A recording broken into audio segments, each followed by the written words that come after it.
Morning students. आज हम class 12th chapter 3 current electricity Kirchhoff law के बारे में आज पढ़ेंगे। देखिए, ओम्स लॉ ने जो हमें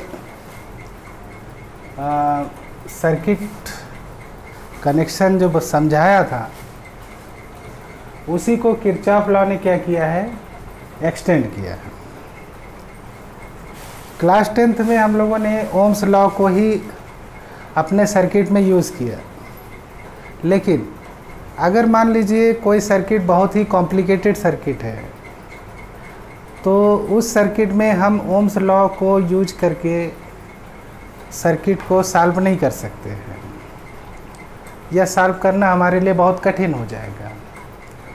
तो किरचॉफ लॉ ने 1942 में जर्मन फिजिसिस्ट किरचॉफ, उन्होंने ओम्स लॉ को थोड़ा सा आगे बढ़ाया और उसमें कुछ चेंजेस किए।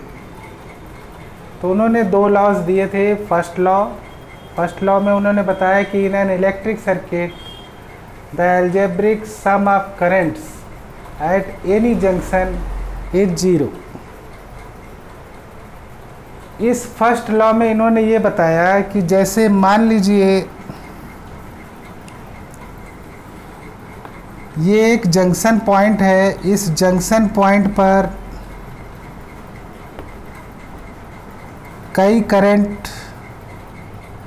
कई वायर से करंट आ रही हैं। मान लीजिए ये 2 एम्पियर है, ये 3 एम्पियर है, ये 5 एम्पियर है। तो ये जब किसी जंक्शन पर करंट आती है और आने के बाद जब आगे बढ़ती है, तो 2, 3, 5, 5, 5, 10 जो करंट आगे फ्लो करेगी वो 10 एम्पियर होगी। ये पॉइंट ऐसा पॉइंट है जहाँ पर 4 वायर कनेक्टेड हैं। एक वायर ये है, दूसरा वायर ये, तीसरा वायर ये, चौथा वायर ये, जिसमें से 3 वायर से करंट जंक्शन की तरफ आ रही है, जबकि एक वायर में जंक्शन से करंट जा रही है। तो देखिए, आने वाली करंट को, जंक्शन पर आने वाली करंट को पॉजिटिव लिया जाता है और जंक्शन से जाने वाली करंट को निगेटिव लिया जाता है, और उसको सॉल्व करने पर हमें क्या मिलेगा, एल्जेब्रिक सम ऑफ करंट, और वो कितना होगा, 0 होगा। कैसे होगा थोड़ा देख लिया जाए। ये तीनों करंट जंक्शन पर आ रही हैं, जंक्शन पर आ रही हैं, तो हम इन तीनों करंट को पॉजिटिव लेंगे।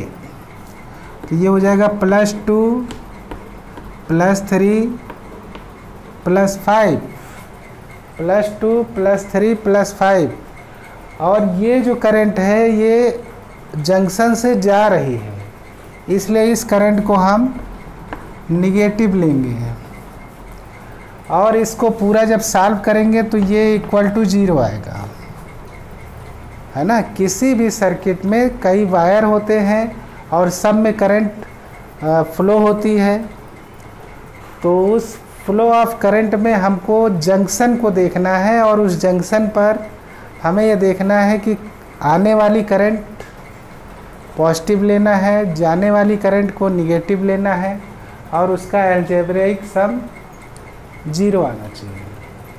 तो ये तो किरचॉफ ने फर्स्ट लॉ दिया था। सेकेंड लॉ उन्होंने क्या दिया,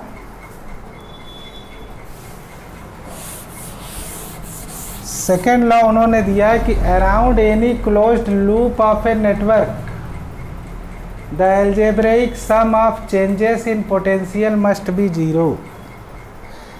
जैसे मान लीजिए कोई सर्किट है, मान लीजिए कोई सर्किट है,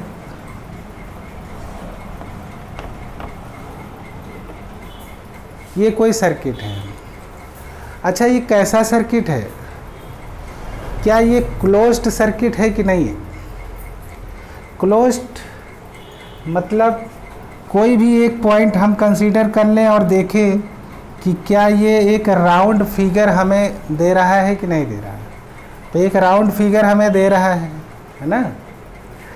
तो ये कहना ये चाह रहा है, देखिए इस रेजिस्टेंस का काम क्या होता है, वोल्टेज ड्रॉप करना, ठीक। और इस बैटरी का काम क्या होता है, वोल्टेज प्रोवाइड करना। तो मतलब दोनों में कुछ ना कुछ पोटेंशियल होगा, इसमें भी पोटेंशियल होगा, इसमें भी पोटेंशियल होगा। तो जब हम किसी क्लोज्ड सर्किट में इसके पोटेंशियल और इसके पोटेंशियल का अलजेब्रिक सम निकालते हैं तो वो भी जीरो होता है, ठीक है। तो इसका मतलब है कि हम किसी भी क्लोज्ड सर्किट में बहुत सारे इंस्ट्रूमेंट लगे रहते हैं, रेजिस्टेंस लगा रहता है, बैटरी लगी रहती है, तो सब में कुछ ना कुछ पोटेंशियल होता है। तो उस पोटेंशियल का जब हम अलजेब्रिक सम निकालते हैं और उसे ऐड करते हैं तो वो जीरो आना चाहिए, ये किरचॉफ लॉ ने बताया। अब हम इन्हीं दोनों लॉस को ध्यान में रखते हुए एक क्वेश्चन सॉल्व करते हैं।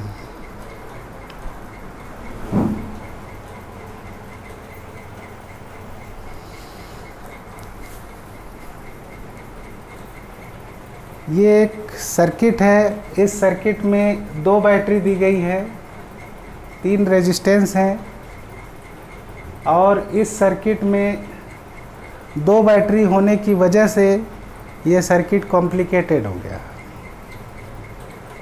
तो हम इसमें ओम्स लॉ नहीं लगाएंगे, हम इसमें किरचॉफ्स लॉ लगाएंगे। सबसे पहले तो किरचॉफ्स लॉ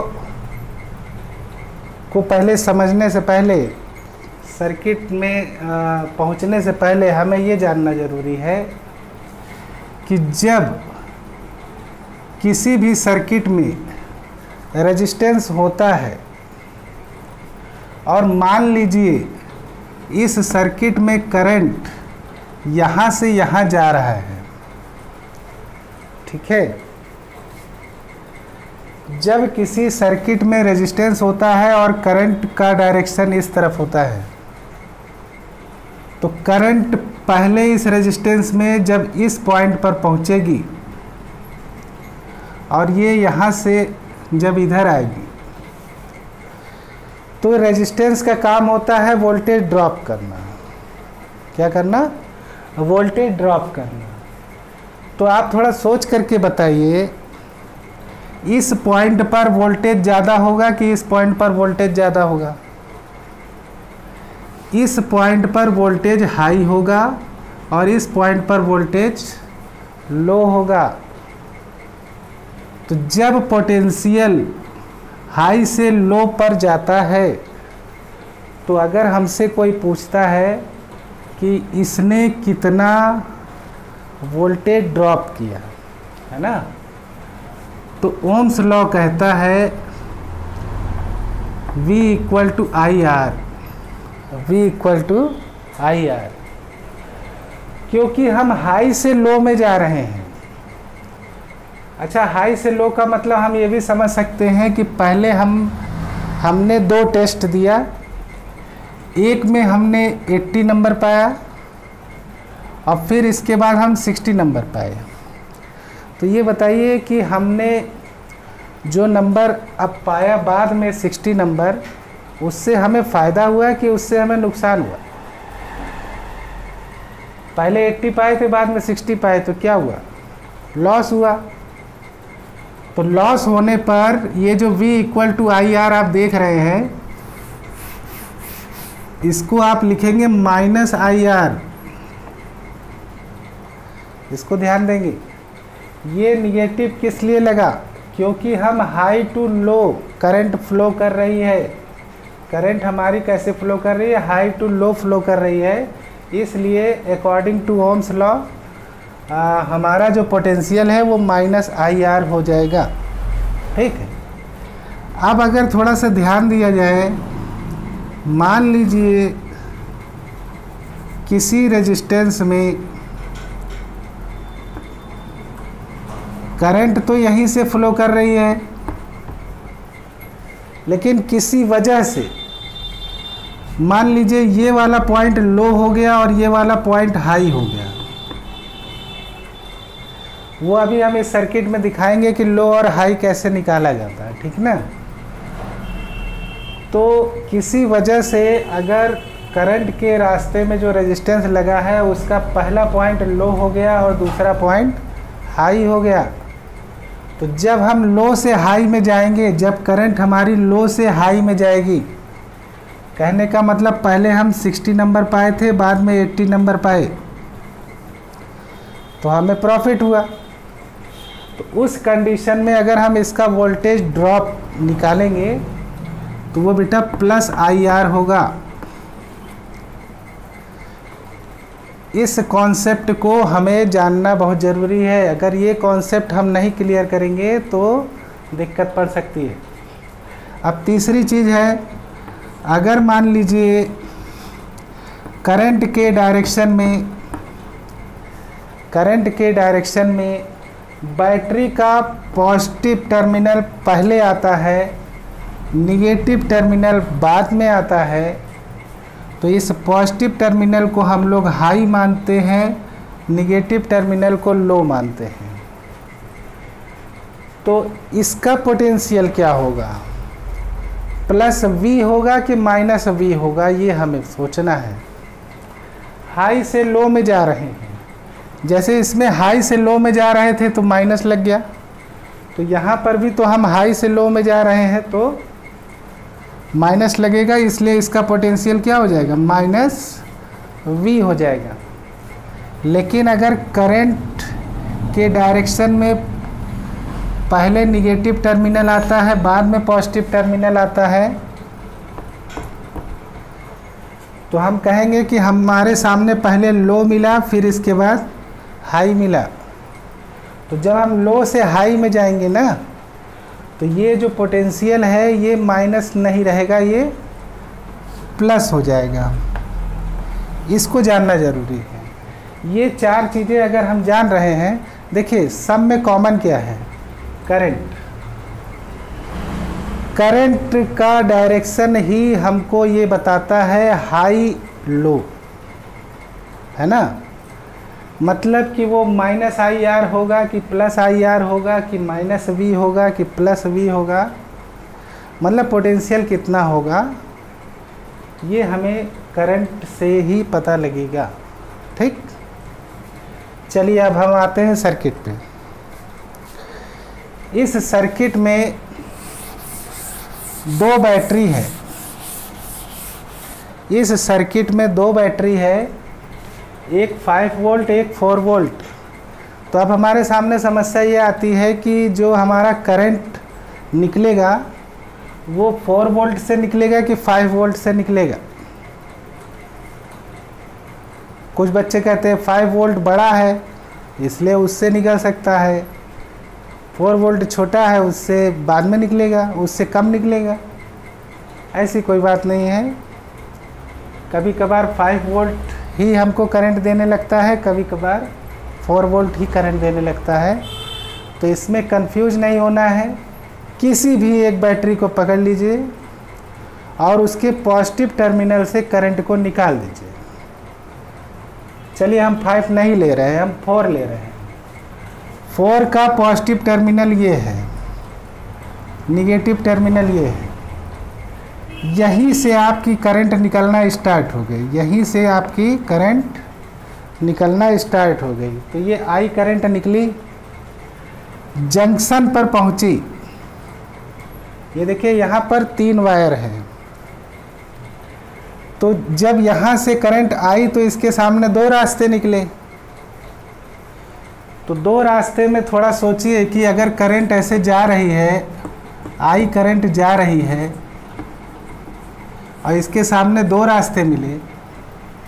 अगर मान लिया हमने इसमें करंट I1 जा रही है तो दूसरे में कितना जाएगी? दूसरे में I माइनस I1 निकाल सकते हैं भाई। इसको हमने मान लिया कि इस रास्ते पर करंट I1 जा रही है, तो दूसरा वाला कैसे निकलेगा? जब हम इसमें से इसको माइनस कर देंगे तो हमें निकल जाएगा। तो बस हमें यही करना है कि यहाँ से जब करंट जाएगी तो इस तरफ I1 और इस तरफ I माइनस I1। करंट को ध्यान में रखिएगा। ये I माइनस I1 बैटरी से जब जाएगी तो ये आगे भी I माइनस I1 ही रहेगी, I माइनस I1 ही रहेगी,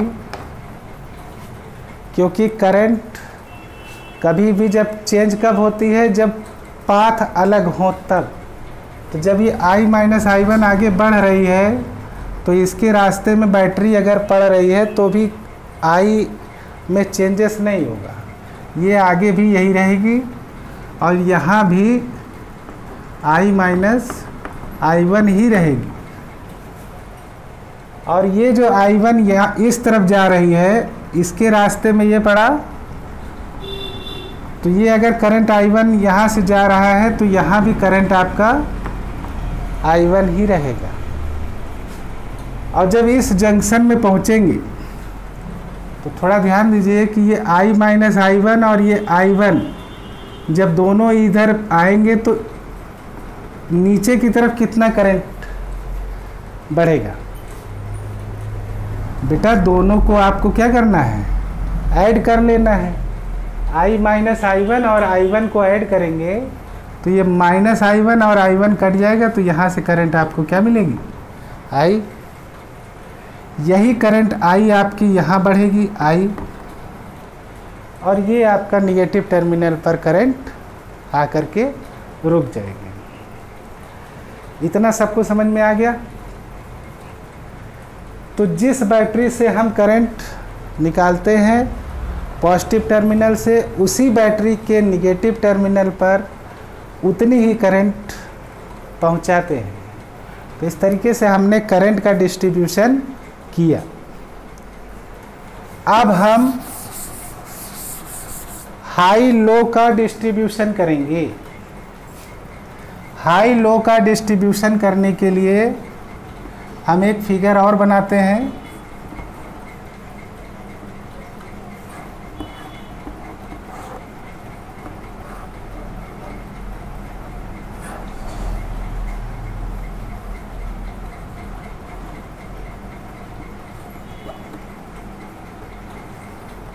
ठीक है,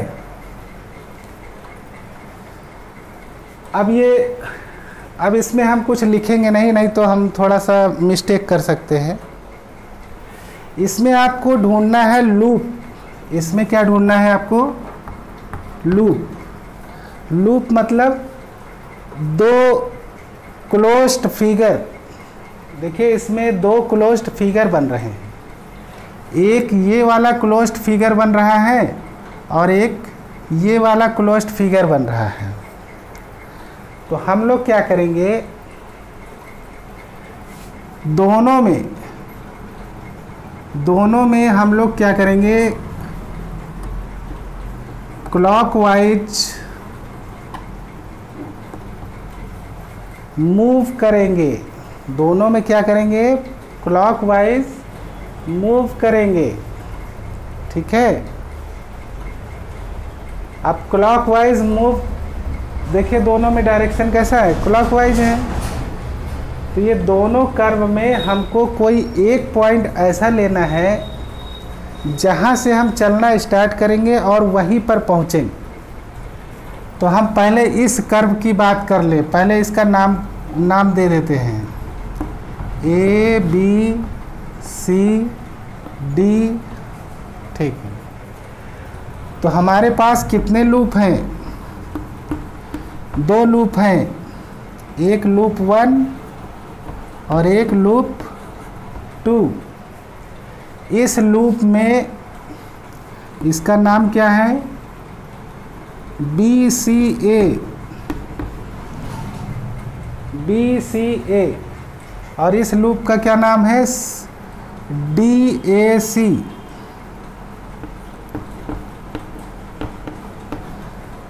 ध्यान देना है कि अगर हम क्लॉकवाइज ले रहे हैं तो हमें क्लॉकवाइज ही इसको लेना पड़ेगा। BCA ये क्लॉकवाइज ले रहे हैं और इसको भी क्लॉकवाइज लेंगे। DAC ये भी क्लॉकवाइज लेंगे। सोचिए कि हम यहाँ से चलना स्टार्ट कर रहे हैं तो पहले हमको क्या मिल रहा है?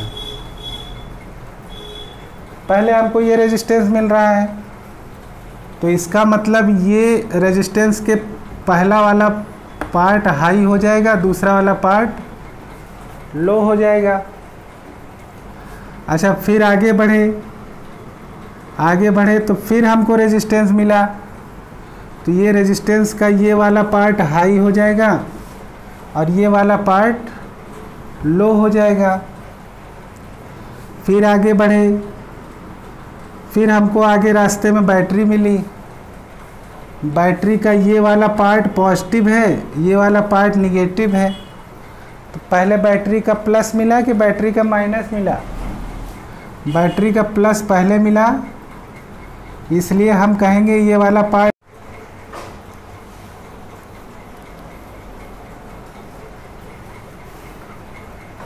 देखिए, जब हम लूप का डायरेक्शन के अकॉर्डिंग हाई और लो सेट कर लेते हैं तो हम ये देखते हैं कि अगर हम एंटी क्लॉकवाइज चल रहे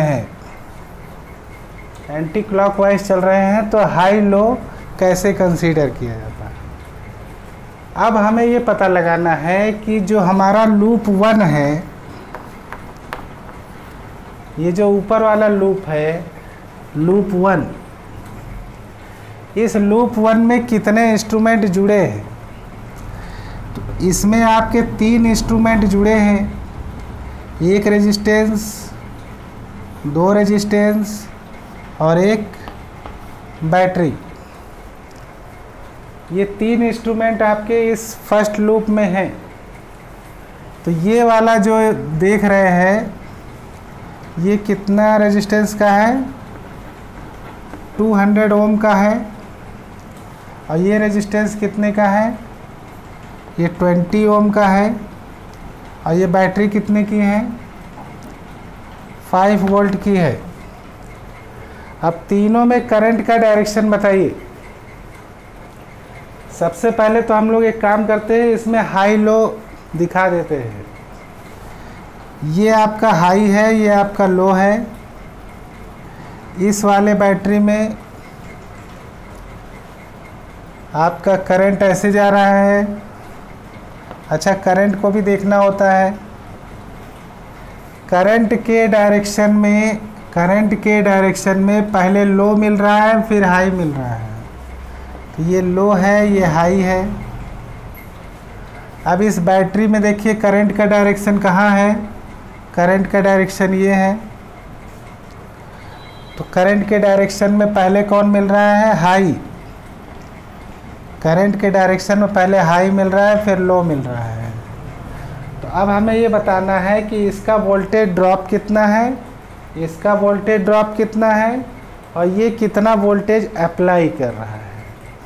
तो पहले हम अप्लाइड वाला क्लियर करते हैं। बेटा, हाई से जब लो में जाते हैं तो निगेटिव लगता है। तो ये 5 वोल्ट का है, तो ये कितना हो जाएगा? -5। ठीक है। बैटरी में केवल डायरेक्ट जितने वोल्ट की बैटरी है उसके आगे पॉजिटिव या निगेटिव का साइन लगाते हैं। और ये निगेटिव हमें बताता है कि हमारा जो करंट है वो हाई से लो में जा रहा है। इस रेजिस्टेंस में हमारा करंट लो से हाई में जा रहा है। तो लो से हाई में जा रहा है, तो पहले तो ये बताइए कितना करंट आप दे रहे हैं। इसमें कितना करंट जा रहा है? I1। इसमें कितना करंट जा रहा है? I1। तो हम इस I1 और इस 20 को मल्टीप्लाई कर लेंगे, तो क्या आएगा 20I1, इन दोनों को मल्टीप्लाई करेंगे और देखेंगे हम लो टू हाई जा रहे हैं, इसलिए इसके आगे प्लस लगा देंगे। अब इसमें देखिए कितना करंट हम दे रहे हैं, I माइनस I1, ये देखिए कितना करंट जा रहा है इसमें, I माइनस I1, और ये करंट हाई टू लो जा रहा है, इसलिए हम पहले इन करंट और रेजिस्टेंस को मल्टीप्लाई कर लेंगे, तो ये हो जाएगा 200 I माइनस I1। क्योंकि हाई टू लो हम जा रहे हैं इसलिए इसके आगे माइनस लगा देंगे, ठीक है।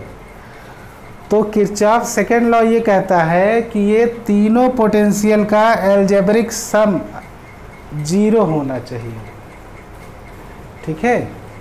तो हम क्या करेंगे, इन तीनों को ऐड करेंगे, इक्वल टू 0 कर देंगे अकॉर्डिंग टू किरचॉफ लॉ। तो क्या लिखेंगे,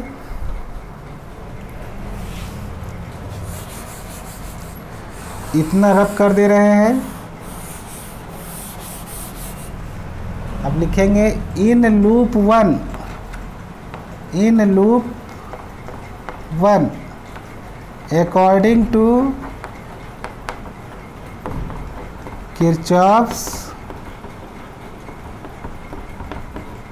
सेकेंड लॉ, ऐड करिए सबको, minus 200 I minus I1 plus 20I1 minus 5 equal to 0। हमने इन तीनों को ऐड कर दिया और वो इक्वल टू 0 हो गया। अब इसको रब कर देते हैं,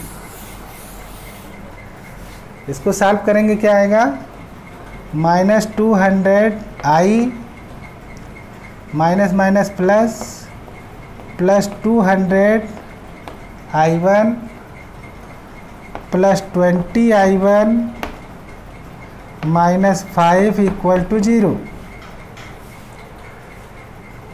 तो ये है I1 और ये है, सॉरी ये दोनों I1 है, तो ये हो जाएगा minus 200 I plus 220 I1 equal to minus 5 को उधर ले जाएंगे 5। ये आपका इक्वेशन 1 तैयार हो जाएगा। अच्छा, इसको 5 से डिवाइड करके और छोटा किया जा सकता है, सबको 5 से डिवाइड कर दीजिए, तो ये हो जाएगा माइनस 40I प्लस 5 4 जो 20 44I1 इक्वल टू 1। आप इसको इक्वेशन 1 मान सकते हैं ना। अब जैसे हमने लूप 1 को सॉल्व किया है वैसे ही लूप 2 को सॉल्व करेंगे। लूप 2 में पहले हम इसको हाई लो हटा लेते हैं। ये आपका लूप 2 है। लूप 2 में हमको चलना कैसे है, क्लॉकवाइज। क्लॉकवाइज अगर चलेंगे तो मान लीजिए हम यहाँ से चलना स्टार्ट कर रहे हैं, तो जब हम यहाँ से चलेंगे तो बैटरी का पहले निगेटिव मिलेगा, तो ये तो लो हो जाएगा, ये हाई हो जाएगा। अब ऐसे करके बढ़ेंगे तो हमें ये रेजिस्टेंस मिला, ये रेजिस्टेंस का ये वाला पार्ट हाई हो जाएगा, ये वाला पार्ट लो हो जाएगा। रेजिस्टेंस जो पहले जो पड़ता है वो हाई होता है, बाद वाला लो होता है। और जब थोड़ा और आगे बढ़ेंगे तो फिर हमें ये रेजिस्टेंस मिलेगा, तो इधर वाला हाई हो जाएगा, इधर वाला लो हो जाएगा। तो अब हमें इसको देखना है कि हमारा करंट जो फ्लो कर रहा है वो कैसे फ्लो कर रहा है। देखिए, इस वाली लाइन में करंट ऐसे फ्लो कर रहा है, इसको देखते रहेंगे। इस वाली लाइन में करंट ऐसे फ्लो कर रहा है, ठीक है। तो पहले इसको सॉल्व करते हैं। लिखेंगे in loop two according to Kirchhoff second law. इसमें किरचॉफ सेकेंड लॉ लगाएंगे। देखिए जब करंट जा रहा है तो पहले हाई टू लो जा रहा है, तो हाई टू लो मतलब माइनस। करंट कितना जा रहा है I1 और इसका रेजिस्टेंस कितना है 20, दोनों को मल्टीप्लाई कर लीजिए तो ये हो जाएगा 20I1। ठीक। अच्छा ये निगेटिव होगा पॉजिटिव होगा? हाई टू लो जा रहा है तो निगेटिव होगा, तो ये हो जाएगा माइनस। अब इधर देखिए जो करंट जा रहा है वो हाई टू लो जा रहा है तो फिर माइनस लगाएंगे। इस रेजिस्टेंस में करंट कितना है I और इसका रेजिस्टेंस कितना है 60, दोनों को मल्टीप्लाई कर दीजिए तो ये हो जाएगा 60I। अब इधर देखिए जो हमारा करंट जा रहा है वो लो टू हाई जा रहा है। जब लो टू हाई जाएगा तो प्लस लेंगे। अच्छा ये कितना वोल्ट है 4 वोल्ट, तो हम यहाँ +4 लिख करके इक्वल टू 0 कर देंगे तो ये हो जाएगा।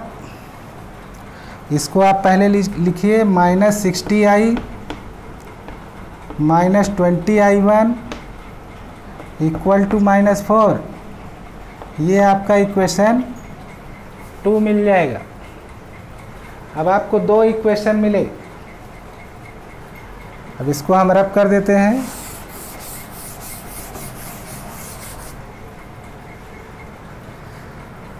अब हम एक काम करते हैं, दोनों इक्वेशन को लिख लेते हैं ऐसे -40I +44I1 इक्वल टू 1 और इसको इसके नीचे लिख लेते हैं -60I -20I1 इक्वल टू -4। अब दोनों इक्वेशन में बेटा या तो I को बराबर कर लीजिए या तो I1 को बराबर कर लीजिए। तो ये 40 और 60 का हम LCM ले लेंगे। 40 और 60 का LCM लेंगे तो 120 आएगा, है ना। तो अब हम ये पता लगाएंगे 40 में क्या मल्टीप्लाई करें 120 आए, तो इस पूरे इक्वेशन में 3 से मल्टीप्लाई कर देंगे और 60 में क्या मल्टीप्लाई करें 120 आएगा, इसको 2 से मल्टीप्लाई कर देंगे। ये मल्टीप्लाई 3 मल्टीप्लाई 2 सबको मल्टीप्लाई करेंगे। यहाँ लिखना पड़ेगा multiplying equation 1 by 3 and equation 2 by 2। तो 3 से मल्टीप्लाई करेंगे, ये हो जाएगा -120I प्लस 3 4 जा 12, 3 4 जा 12, 132I1 इक्वल टू 3। अब इसको 2 से मल्टीप्लाई करिए तो ये हो जाएगा -120I -40I1 और ये हो जाएगा 2 4 जा 8 -8। तो ये मल्टीप्लाई करने के बाद मिला। इसके बाद हम क्या करेंगे, दोनों इक्वेशन को सब्ट्रैक्ट कर देंगे। तो सब्ट्रैक्ट करने का क्या रूल होता है, ये माइनस प्लस में चेंज हो जाएगा, ये माइनस प्लस में चेंज हो जाएगा, ये माइनस प्लस में चेंज हो जाएगा, तो ये कट हो जाएगा। अब ये बीच वाले साइन से हमें मतलब नहीं है, प्लस प्लस ऐड, इसका मतलब हमें इसे ऐड करना है। तो ये हो जाएगा 172I1 इक्वल टू, देखिए ये प्लस है, बीच वाला साइन नहीं लेना है, प्लस प्लस क्या होगा प्लस, इसका मतलब 3 और 8 को हमें ऐड करना है। I1 इक्वल टू क्या हो जाएगा 11/172। इस तरीके से हमें I1 पता लग गया। इस तरीके से हमें I1 पता लग गया। तो इस पूरे सर्किट में जहाँ जहाँ I1 करंट फ्लो कर रहा है वहाँ पर आपको ये समझना पड़ेगा कि वहाँ पर I1 हमको कैसे निकालना है। ठीक है, अब इसको थोड़ा सा मिटा देते हैं। ये I1 की जो वैल्यू आई है उसको आप किसी भी इक्वेशन में पुट कर दीजिए। Put the value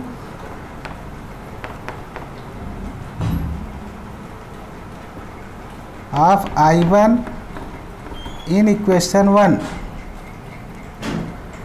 -40I1 40I plus 44I1 equal to 1।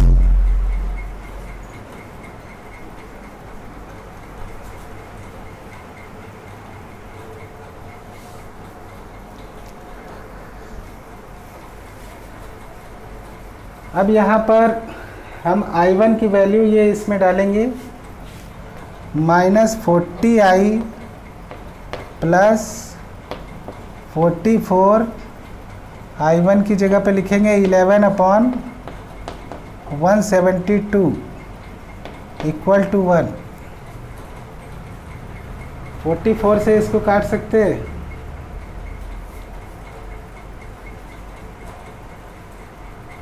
नहीं, ये हो जाएगा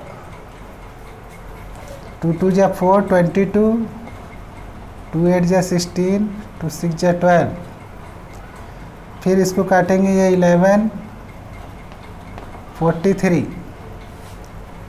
ये हो जाएगा -40I प्लस 121/43 इक्वल टू 1। अब इसको सॉल्व करने के लिए